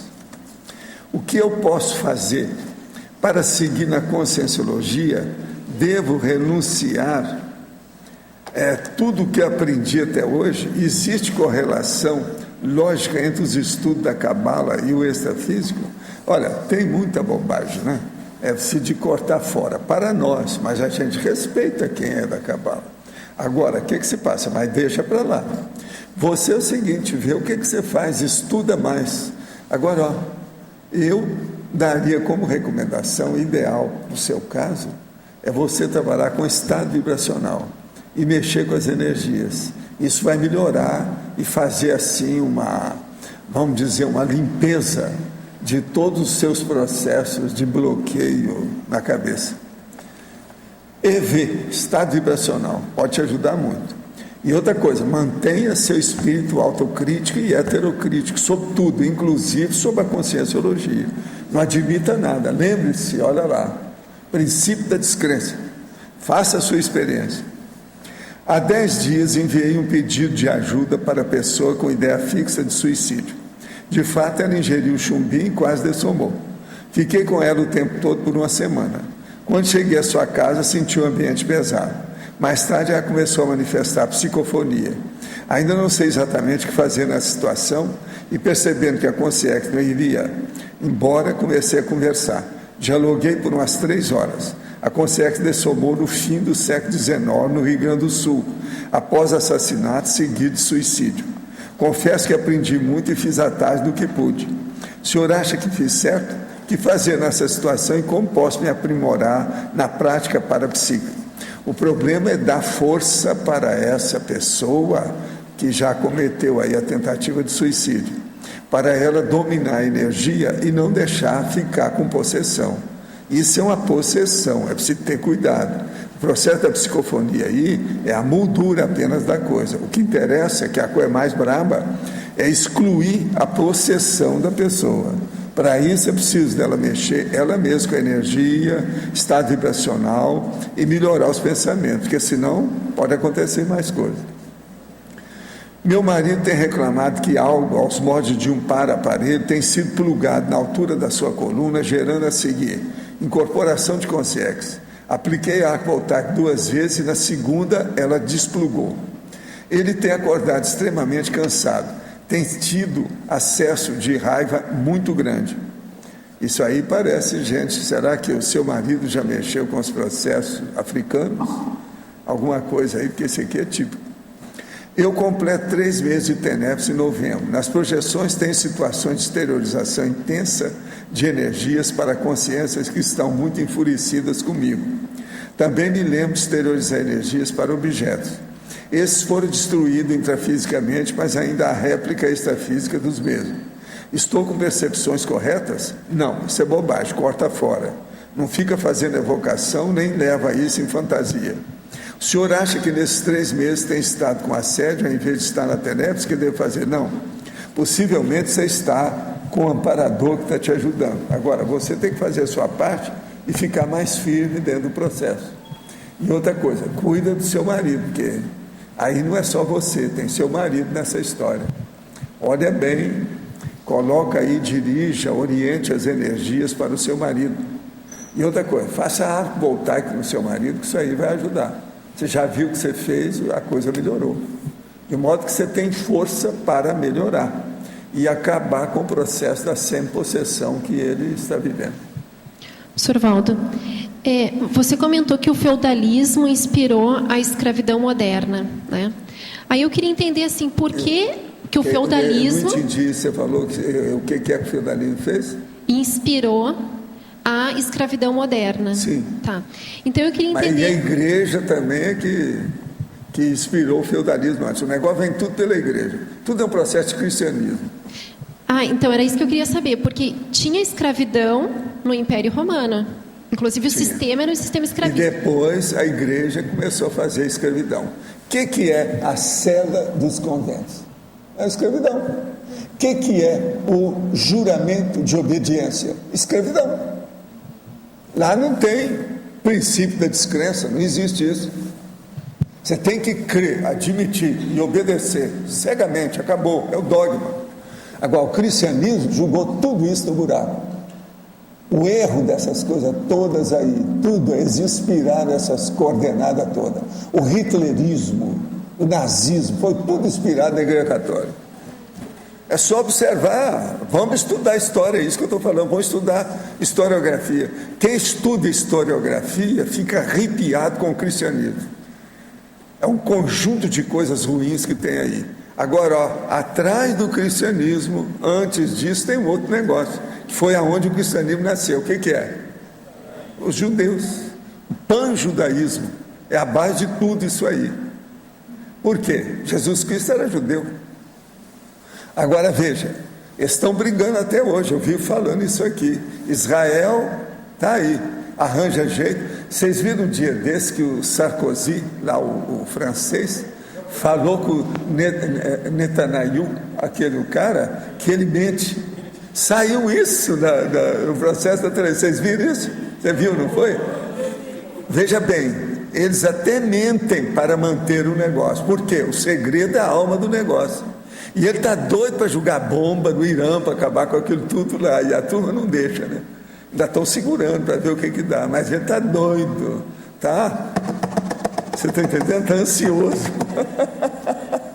A situação toda é essa. Agora, o negócio todo é esse. Agora, o que eu vim falando é o seguinte, que a turma de Israel combate a Palestina já vão para meio século.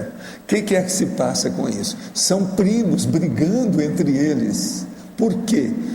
O problema dos judeus, eles nasceram e vieram, os primeiros judeus, do Egito. Egito, com processo árabe, até hoje ainda está aí, está tudo enrolado. Eles são primos, estão brigando sem parar, não param. Entende? Tanto de um lado como do outro, eles ficam defendendo os processos de Hammurabi, aquela lei básica do processo, está entendendo? De cabeça por cabeça, olho por olho, vida por vida, que é o princípio de Italião, ou a lei de Italião, que é um negócio totalmente absurdo na época moderna, século 21. Agora veja, Israel tem a bomba atômica. Como é que fica isso? Eles não podem julgar a bomba atômica, porque se pudesse, eu já teria feito isso. Se a Palestina fosse muito longe, eu já teria feito isso há muito tempo. O problema é que não pode julgar lá, porque se pega lá, pega aqui. Como é que faz? Você pensou jogar uma bomba atômica no vizinho? Isso é suicídio. É justamente o que está acontecendo aí. Agora, então, você veja. Primeiro você vai notar o processo egípcio, pan-judaísmo, aparece o J. Cristo, fazem o cristianismo, e aí vem todas essas outras mazelas políticas e sociológicas que nós estamos vendo aí, que é totalmente paratatológica, até hoje, é um monte delas. E outra coisa, não melhorou nada, nem de um lado nem do outro. A questão, por exemplo, de Maomé é derivada do processo do J. Cristo, mais ou menos um pouco antes dessas coisas todas que você está estudando aí. E não resolve nada. Olha o Maomé como é que é. Eles estão igual. Então os primos são bravos uns com os outros. Outra coisa, observa o tanto de gente que se mata no Paquistão, no Iraque, tudo irmão matando o outro. 26 de uma vez, 50 de uma vez, 6 de uma vez, 8 de uma vez, todo dia a televisão traz, eles se matando. E tudo através de quê? Tribos. São tribos, verdadeiras facções políticas. Então você veja, isso tudo é decorrência do processo. Egito, está entendendo? Pan-judaísmo, cristianismo. Observa a história, não tem outro jeito, você não pode fugir disso. O problema está aí. E outra coisa, vocês veem que a história também não morreu, a gente tem que saber disso. Por que é que eu falo que tem às vezes consciência que estão lá 800 anos pensando do mesmo jeito? E tudo pior, no buraco.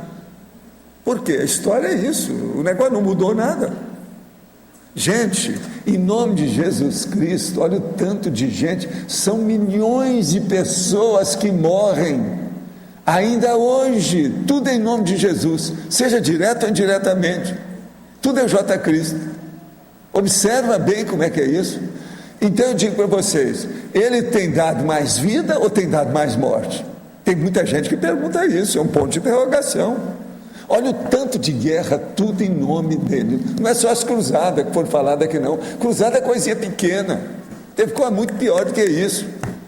A Inquisição, por exemplo, presta atenção.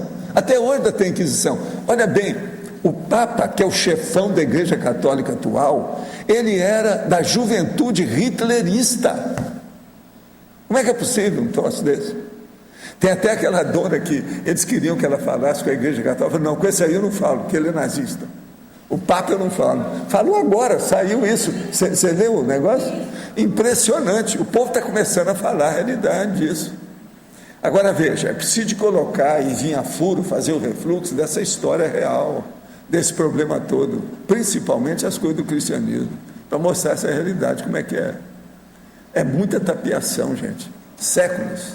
Já tem 1,5 milênio, só o cristianismo puro. Agora, e o judaísmo? Tem 5 milênios. Como é que fica? Qual foi a verdadeira relação dos templários com os muçulmanos e os cátaros? É correto afirmar que, além dos conflitos armados, os templários assimilaram o misticismo muçulmano e o trouxeram para a Europa? Eles foram, até certo ponto, também os protetores dos cátaros? Aí, mas é você que deve falar isso. Esse aqui, você já deu aula sobre isso lá? Precisava dispor isso aqui, ó, que é a relação dos muçulmanos e os cátaros. E o problema todo que houve com isso. Os templários, eles serviam como condutores das cruzadas até Jerusalém. Eles foram primeiro a tomar o templo de Jerusalém. Foi. Eles falam que lá eles aprenderam muita coisa também do misticismo deles. E no meio desse povo nós ainda temos gente aqui que pertenceu a eles, passaram lá de raspão, mas tiveram inclusive os templários, eles resistiram muito tempo. Até no começo das navegações, os primeiros navegadores lá da escola de Sadres ainda usavam o símbolo templário ainda. Agora, para você, Laura, binomiologia, página 25, segunda linha. Poderia ampliar o binômio patológico mundinho-interiorose? Então, mundinho-interiorose, você pensa que a pessoa, ela vivia por toda a sua vida, 40, 50 anos, que era a média de vida naquela época, dentro de um feudo. Então era todo fechado, todo amurallado, então aquilo era o seu mundinho, não tinha visão de mundo, porque ele vivia num espaço muito reduzido, com umas leis muito escravistas, então daí também o binômio fica claro quando a gente fala da interiorosis também, né? Só um pouquinho que eu me perdi aqui agora. Isso, binômio, então, a interiorose, esse mundinho reduzia ela a visão de umas ideias maiores e aí ficava naquela interiorose. Outro, em trinomiologia, página 25, poderia ampliar o trinômio feudalismo, monarquia, igreja? Então, o feudalismo tinha a igreja como primeira instância, depois tinha a monarquia feudalista, que era a nobreza, e depois tinha... e depois tinha os vassalos. No caso, eu não estou falando dos vassalos, porque o trinômio seria esse feudalismo que era baseado como força mais poderosa dentro da monarquia e da igreja. Até chegar na igreja. Agora aqui, professora Laura, em qual cidade você ressomou na Espanha? Eu ressomei. Estou querendo saber tudo sobre você. Na terra agora. da monja. Barcelona. Lembre-se, a monja viveu em Mataró, que é uma hora. Meu sobrinho, agora com 20 anos, fez uma tatuagem no ombro direito do brasão da família paterna, que me parece ser coisa da época do feudalismo. Agora, há pouco mais de um ano, ele se arrependeu a ponto até de chorar. No momento, não tem condições de apagá-la. Há algo que possa ser feito para minimizar o peso dessa tatuagem sobre a vida dele?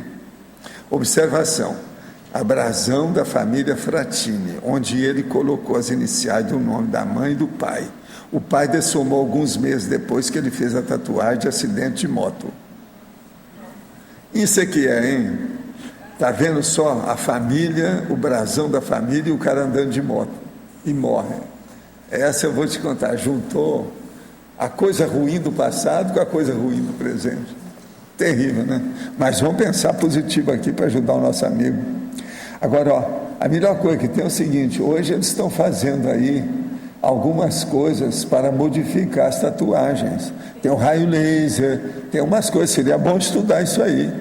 Se ele está com tanto problema assim, é preferível ver se tem jeito de fazer alguma coisa. Tatuagem é um crime, devia ser proibido. Eu falo isso faz só meio século.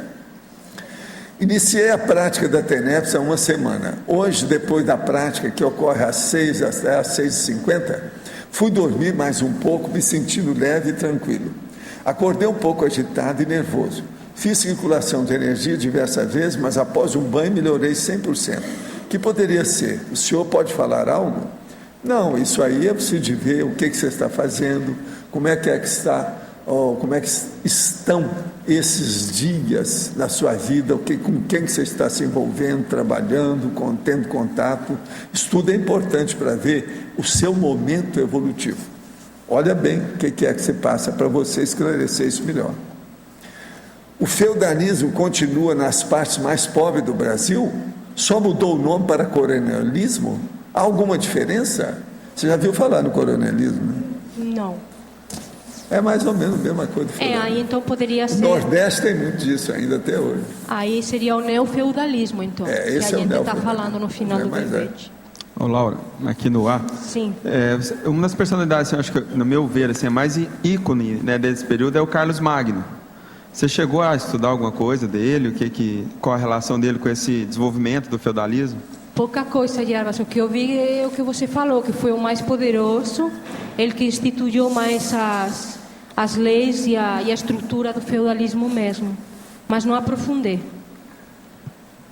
Você quer falar alguma coisa dele? Laura, queria fazer duas questões para você. Sim. Porque aqui esse verbete deu grande repercussão aqui em mim também. Eu não entendi aqui na antonimologia o item 1, monarquismo. É antônimo porque não é monarquia, não é monarquismo. É que eu englobava tudo assim no mesmo conceito, não é isso? Não, aí seria sinônimo, né, Graça? Ele não é monarquismo, ele não é renascença, ele não é iluminismo, ele não é soberania popular, tá? Para mim seria um sinônimo, entendi. Exato, mas é o que eu tem também depois na parte, na sinonimologia, que eu falo de monarquia feudalista. Então tinha um tipo de monarquia dentro do feudalismo, mas não era a monarquia como a gente entende. A monarquia surgiu depois. Entendi. Tá? Outra questão é no mito, que eu também não entendi. Pode explicar? Onde? Na mitologia? Isso. O resíduo mitológico. Então, eu faço assim uma pergunta para ti, Graça. Você acha que todo esse contexto do feudalismo, ele deixou alguma energia gravitante? Ele deixou algum holopensene, algum resíduo? Deixou. Deixou. O mito da igreja hoje ainda continua. Tem escravidão ainda em muitos lugares, também ainda tem um tipo de escravidão, que é o que eu chamo no verbete de neofeudalismo. Então, eu estou querendo falar sobre isso, estou querendo fazer pensar sobre isso, que é um mito que deixou as suas energias gravitantes e os seus processos. Tá bom, obrigada.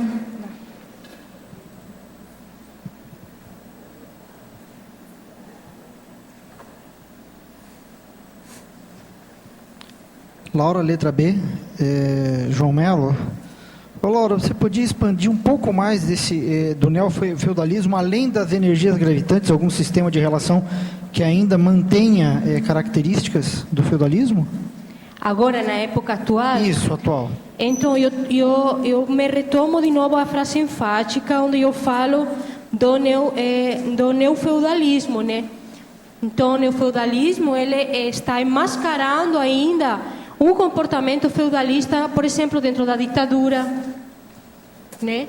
A ditadura não deixa de ser um tipo de sometimento, igual que era o feudalismo. Então, eu considero que ainda tem o feudalismo no século XXI enmascarado com nomes diferentes, mas o comportamento humano não deixou. Por exemplo, hoje ainda existe tortura. No feudalismo existia tortura, existia sometimento, existia o poder da igreja. Tudo isso mudou, sim, obviamente que mudou, mas não desapareceu totalmente. Ainda a gente tem. Ali na legislologia você fala na lei do mais forte. Não, isso também não se aplica, por exemplo, no caso lá das favelas, do domínio do narcotráfico? Sim, com certeza. Com certeza, isso não sumiu, ainda existe a lei do mais forte. Onde eles decidem quem fica, quem sai. Tem hierarquia, não tem? Tem. Então, mientras a gente tenha hierarquias e diferenças sociais, a gente vai ter tudo isso ainda. E você estudando o feudalismo, você vê que todas as injustiças de hoje, parece que todas têm a sua base aí. Não é nada novo. Nós deixamos as coisas mais sutis, mais enmascaradas, mais bonitinhas. Mais eufemismo. Exatamente. Mais disfarce. Mas tem tudo isso, ainda tem. Agora, ó, só para vocês verem, esse aqui é uma pasta plástica. Só tem no Brasil. E é feito por uma indústria que vende as coisas do Rio de Janeiro. Meus amigos, já na década de 70, saíam de São Paulo para comprar isso na Rua do Ouvidor, onde eles tinham a base. Agora eu pergunto a vocês, qual a relação disso com o feudalismo? Só tem. Mas como? Você vai falar um plástico, uma pasta L? O que é que tem que ver? Tem sim. Vocês observam aqui, ó, isso é a marca da tipografia União. É um brasão com cruzeiro dentro escrito União. E aqui, ó, o tipo da pasta, 170 PV. Sem influência de quê? Brasão. O que é brasão? Aqui, olha o brasão. São as melhores pastas que tem no Brasil. Viva o brasão da União. Nos Estados Unidos não tem essa pasta. Você vê como é que é, a influência da história é séria, né? Agora, você veja o brasão desse é até bonitinho, olha aqui, ó, bem arrumadinho, né? Pequenininho. Logotipo. Tá certo? Não interessa, mas está aí. Oh. Agora, tudo é o nome disso. Dinastia, tem um monte de nome aí para ver o processo da... Né? Pois é. Dinastia familiar. Aí entra a onomástica, que criou uma série de condições nessa história. E uma série de nomes. Heráldica. Depois vem os processos de competições. Até que chegou até nos lords da Inglaterra. Câmara dos lords. Tudo isso, ó. A situação é precária. Agora tem a Kate, que é a futura rainha da história, porque tem um rei já. Uma vergüenza, falando aí no nome da Laura, uma vergüenza.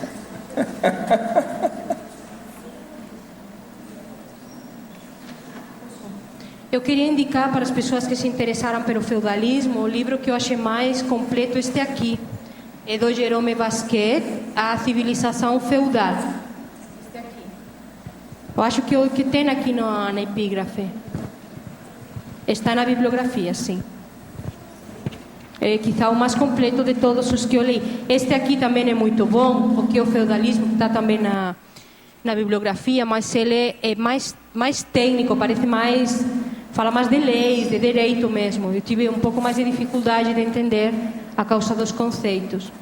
Este autor também ele é muito conhecido, Jacques Le Goff, Uma Longa Idade Média, também bem bom. E este aqui, A Sociedade Feudal, de Marc Bloch, que é também um autor que estuda muito feudalismo.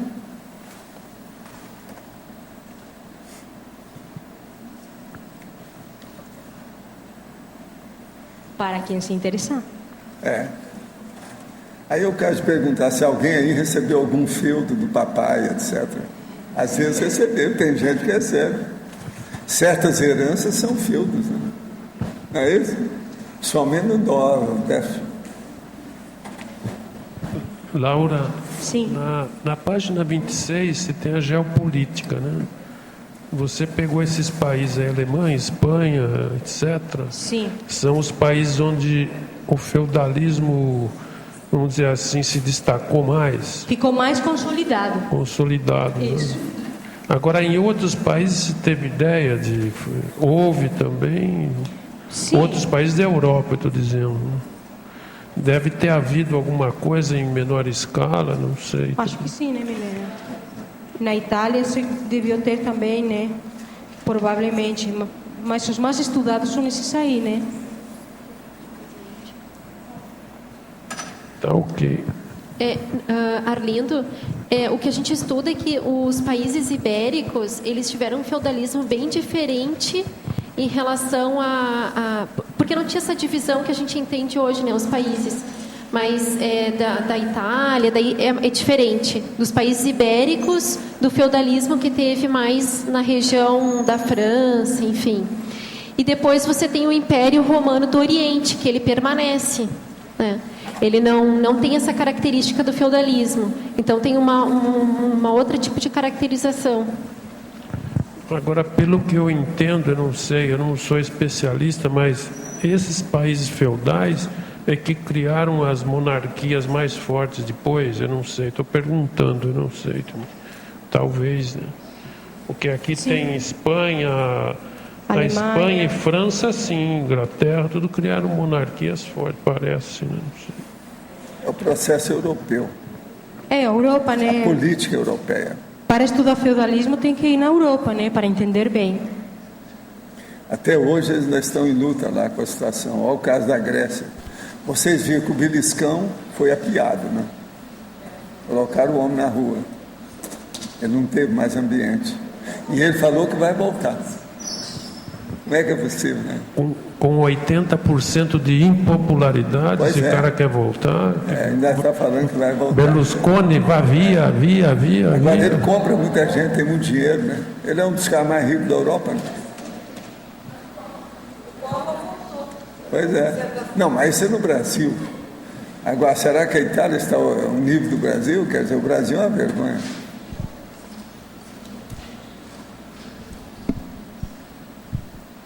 Agora, a Itália, precisa do Arlindário ver, né? O que ele faz com a Itália.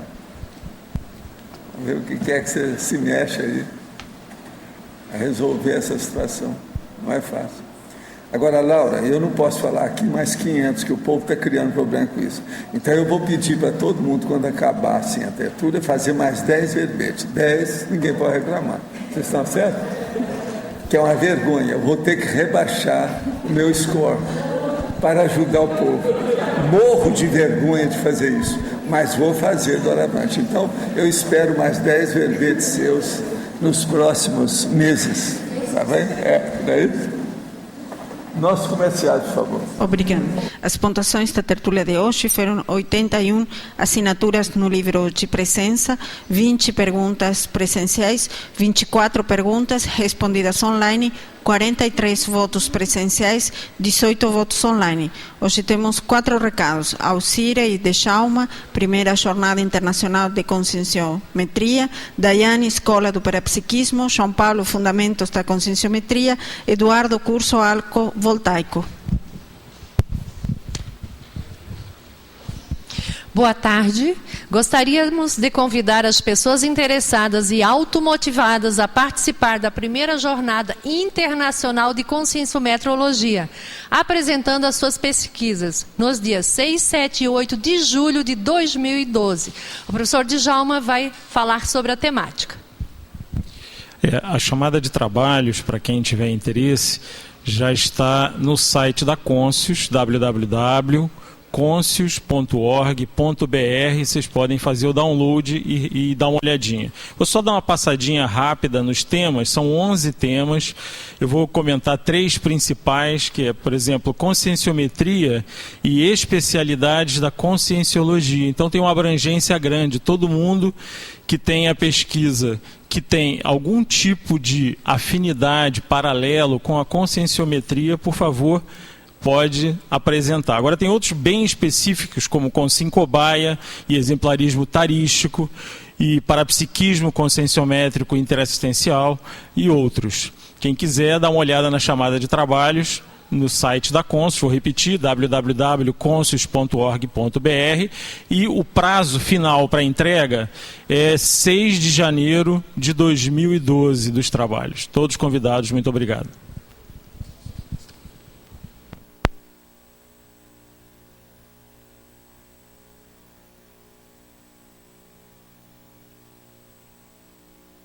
Boa tarde. Gostaríamos de convidar a todos, então, a participarem da Escola de Parapsiquismo. A escola é um programa de desenvolvimento do parapsiquismo que ocorre aqui no CAEC e tem a duração de 1 ano, 12 meses. Nesse período, o aluno programa uma série de atividades que visam desenvolver o parapsiquismo. Por exemplo, laboratórios de autopesquisa, dinâmicas, acoplamentário, entre outros. Além dessas atividades, existem as atividades fixas, que são 3 módulos, que iniciam em janeiro, depois o segundo módulo em julho e o último em dezembro. E cada um desses módulos possui temáticas específicas. Em relação a alguns exemplos, né, nós temos condicionamento energossomático, entrevistas com EPICONs. O aluno também vai preenchendo o seu currículo parapsíquico e uma série de planilhas que visam acompanhar o desenvolvimento do parapsiquismo durante 1 ano. Então, quem tiver maior interesse, basta procurar a recepção do CAEC, que as inscrições já estão abertas. Obrigada. Boa tarde, eu venho para falar em nome da Consciência sobre o curso Fundamentos da Conscienciometria, agora com uma turma iniciando no próximo dia 20, agora de novembro, num domingo. Então, é um curso com duração de 6 meses, são 25 aulas, sempre no caso dessa turma vai ser sempre aos domingos, às 3 da tarde, logo depois da tertúlia. E nesse curso, ele visa a pessoa fazer um reajuste, um ajuste na autoimagem, um aprofundamento na própria autoconscienciometria, através de testes, de parte teórica, parte energética. Então, esse curso ele é o primeiro do programa autoconscienciométrico. Então, começa com fundamentos, onde a gente são feitos esses testes e o ajuste na autoimagem. Depois, o Recim 1, onde é respondido o conscienciograma, com análises rápidas. E depois, o Recim 2, com análises profundas do conscienciograma. Então, o curso começa agora no próximo domingo, dia 20, a partir das 3 da tarde, e as inscrições são no CAEC. Obrigado. Boa tarde, pessoal. Nos dias 8 a 10 de dezembro, vai acontecer aqui no CAEC o curso Arco Voltaico Crânio Chakral, com o professor Leonardo Firmato. Esse curso ele vai acontecer com aulas teóricas e também 3 campos bioenergéticos práticos, em que o aluno pode receber o arco voltaico e também aplicar o arco voltaico, treinar a aplicação do arco voltaico. Maiores informações, então, aqui no CAEC, estão todos convidados. Obrigado. O verbete eleito para amanhã é autodiscernimento alimentar. Especialidade mental somatologia. Autor Eduardo Martins. Obrigado e boa tarde a todos.